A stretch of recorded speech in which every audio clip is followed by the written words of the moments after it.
Welcome to DimeStack, where smart money meets simple advice. Hit that subscribe button and grow your money the smart way.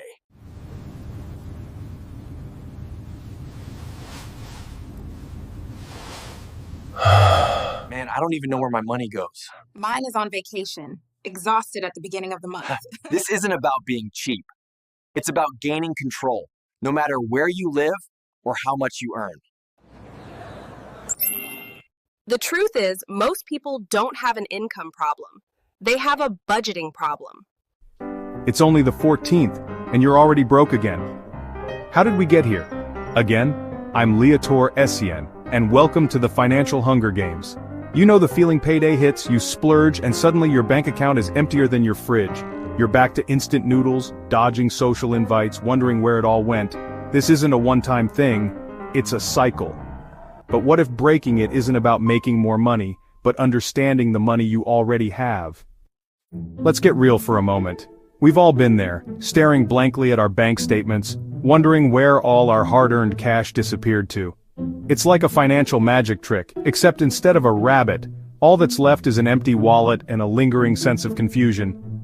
Your money has a secret life, sneaking out for late-night snacks, those impulse buys you swear you didn't need, and all those little expenses that seem insignificant on their own, but add up to a small fortune over time. It's like your money is throwing a party behind your back, and you weren't invited. We treat our paychecks like magic, a fleeting moment of abundance that quickly vanishes into thin air. We see that number in our bank account and feel a momentary sense of financial security, only to watch it dwindle away faster than we can say budget. Here then gone, vanishing into the ether, leaving us wondering if we imagined the whole thing. It's a frustrating cycle and one that many of us are all too familiar with, but I don't know, man. Stuff isn't a financial plan. It's an admission of defeat, a surrender to the chaos of our spending habits. We need to take control, to understand where our money is going, and to make conscious decisions about how we spend it. Time to become a financial detective. Put on your detective hat, grab your magnifying glass, and prepare to uncover the mysteries of your spending habits. It's time to solve the case of the disappearing money. Every transaction is a clue. Each purchase, each bill payment, each ATM withdrawal tells a story about your spending habits. It's up to you to decipher that story and understand where your money is really going. That $7 coffee? Suspect. It might seem like a small indulgence, but those daily coffee runs can quickly add up to a significant expense. Is it really worth it, or could you save money by brewing your own coffee at home? Forgotten subscriptions? Persons of interest. Those streaming services, gym memberships, and online subscriptions that you signed up for months ago and forgot about? They're silently draining your bank account each month, and it's time to investigate. Midnight online shopping? Caught red-handed? Those late-night impulse buys fueled by boredom or stress? They're often the biggest culprits when it comes to overspending. It's time to break the habit and make more conscious purchasing decisions. If you don't know where your money goes, you can't control it. It's like trying to steer a ship without a rudder. You'll just drift aimlessly at the mercy of the currents. Solution? Track everything. Every penny, every transaction, every expense. No matter how small or insignificant it may seem, it all adds up. Use a budgeting app or a simple notebook. The method doesn't matter as much as the consistency. Find a system that works for you and stick with it. Write down every expense, date, item, amount. Be as detailed as possible. The more information you have, the easier it will be to identify patterns and areas where you can cut back. It's tedious, but it makes you pause and think. Before you make a purchase, take a moment to consider whether you really need it. This simple act of mindfulness can help you avoid impulse buys and make more conscious spending decisions. Don't judge yourself, just gather data. This isn't about shaming yourself for your spending habits. It's about understanding them. Be objective and focus on collecting accurate information. For the first month, just observe. Don't try to change anything yet. Just focus on tracking your spending and gathering data. See the patterns. Where are the leaks, surprises? Once you have a month's worth of data, you can start to analyze your spending habits. Are there any areas where you're overspending? Are there any recurring expenses that you can eliminate? You might think you spend $50 on subscriptions, but it's actually $150. It's easy to underestimate how much we're spending on recurring expenses. Tracking your spending will give you a more accurate picture of where your money is going. Tracking is like stepping on the financial scale. You need a baseline. Before you can start to improve your financial health, you need to know where you're starting from. We track our steps and sleep. Why not our money? We're so focused on tracking our physical health, but we often neglect our financial health. Tracking your spending is just as important as tracking your steps. The goal awareness. The ultimate goal of tracking your spending is to become more aware of your financial habits. Once you're aware, you can start to make positive changes. Turn unconscious spending into conscious choices. Instead of mindlessly swiping your credit card, take a moment to consider whether you really need the item. For the next 30 days, document every move your money makes. Commit to tracking your spending for 1 month. You might be surprised at what you discover. By month's end, you'll have a map out of the mid-month breakdown. You'll have a clear understanding of where your money is going, and you'll be well on your way to taking control of your finances and achieving your financial goals. You've tracked your spending, meticulously noting every dollar that flows in and out. You've got the data, the raw numbers staring back at you. But now comes the crucial part, the analysis, the deep dive into what those numbers truly represent. Now, interrogate it, needs versus wants. This isn't just a simple categorization, it's a fundamental examination of your priorities. It's about understanding the difference between what you absolutely require to live and what you simply desire to enhance your lifestyle. This distinction is the bedrock of sound financial planning. Sounds simple, but marketing blurs the lines.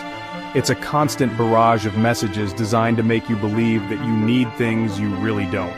These messages are pervasive, subtle, and incredibly effective at manipulating your desires. Suddenly, a new phone feels like a need. The latest model, with its enhanced features and sleek design, becomes an irresistible object of desire, blurring the line between necessity and luxury. You start to justify it, telling yourself it's essential for work, communication, or simply staying connected. Companies spend billions to convince you their product is essential to your happiness. They employ sophisticated psychological techniques to tap into your deepest desires and insecurities, creating a sense of urgency and need where none truly exists. Let's draw a hard line, a clear, unwavering boundary between what is truly essential and what is merely a fleeting desire. This line is your defense against the constant onslaught of marketing and societal pressures. Needs are non-negotiables, the fundamental requirements for survival and well-being. These are the things you absolutely cannot live without. Rent, the roof over your head, providing shelter and security. Groceries, the sustenance that fuels your body and mind, providing the energy you need to function. Utilities, the essential services that keep your home running, providing light, heat, and water. Phone, a basic means of communication, allowing you to stay connected with family, friends, and essential services. Transportation, enabling you to get to work, school, and other essential destinations. Insurance, protecting you from unexpected financial burdens due to illness, accidents, or other unforeseen events. Childcare, ensuring the safety and well-being of your children while you work or attend to other responsibilities. Wants, everything else. All those things that add comfort, pleasure, and enjoyment to your life, but are not strictly necessary for survival. Daily lattes, that morning caffeine fix that brightens your day, but doesn't contribute to your basic needs. New sneakers, the latest athletic footwear that enhances your style, but isn't essential for getting around. Eating out, the convenience of restaurant meals, but not a necessity when you can prepare food at home. Streaming services, the endless entertainment options that fill your leisure time, but aren't crucial for your well-being.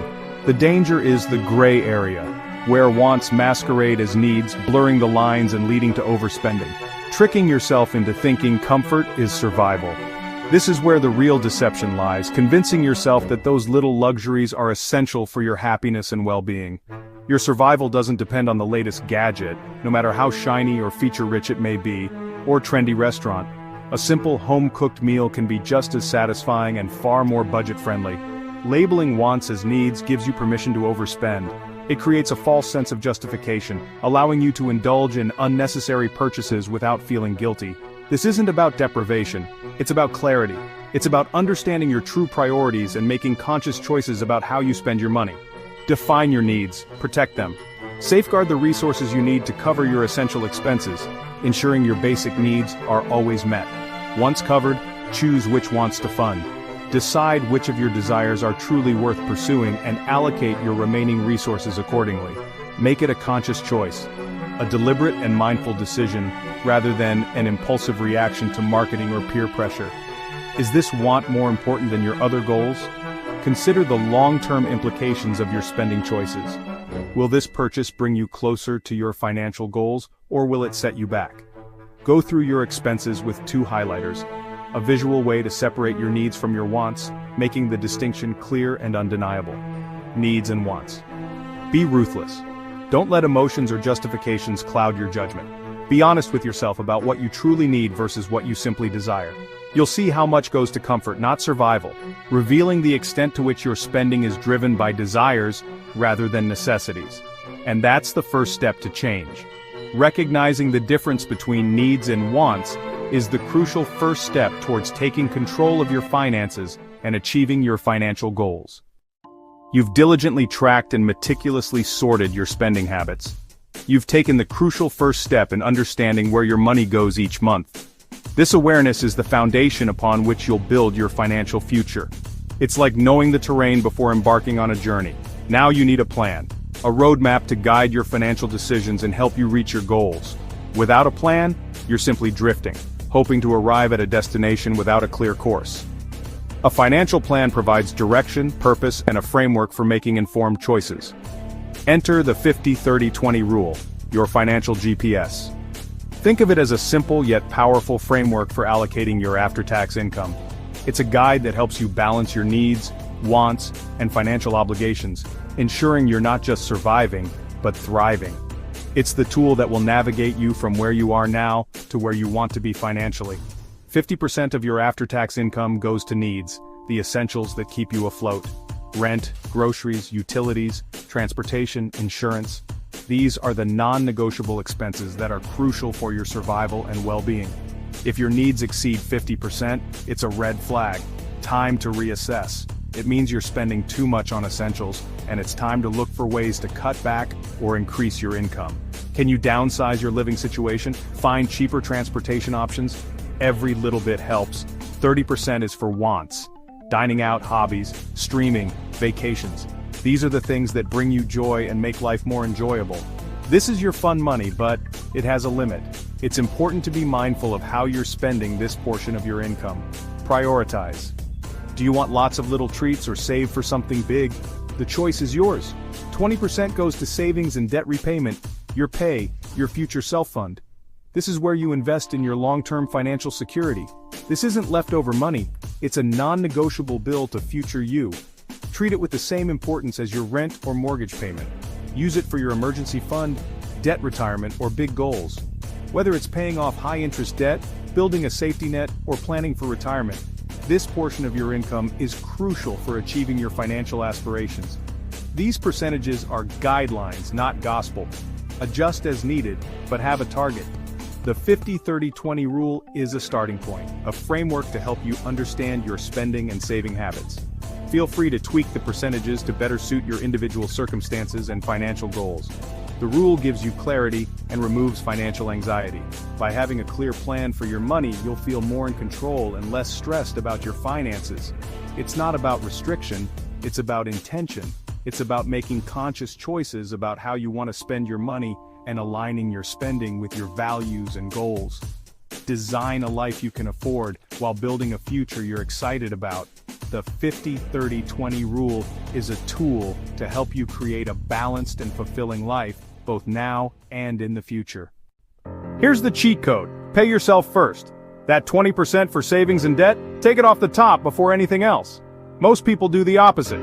Spend first, save what's left, usually nothing. Flip the script. Savings is your most important bill. Make it automatic. Set up a transfer to savings the day after payday.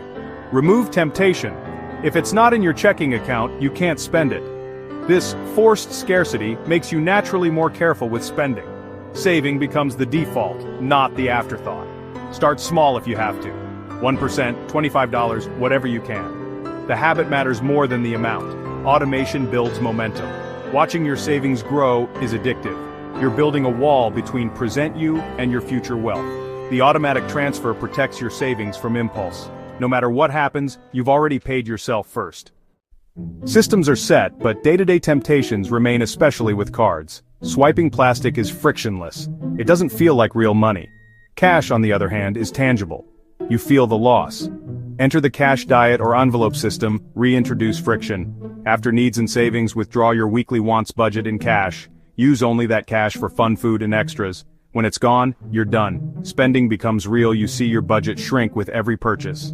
No more mindless swiping into overdraft. For the digital crowd, use a prepaid debit card loaded with your weekly wants budget.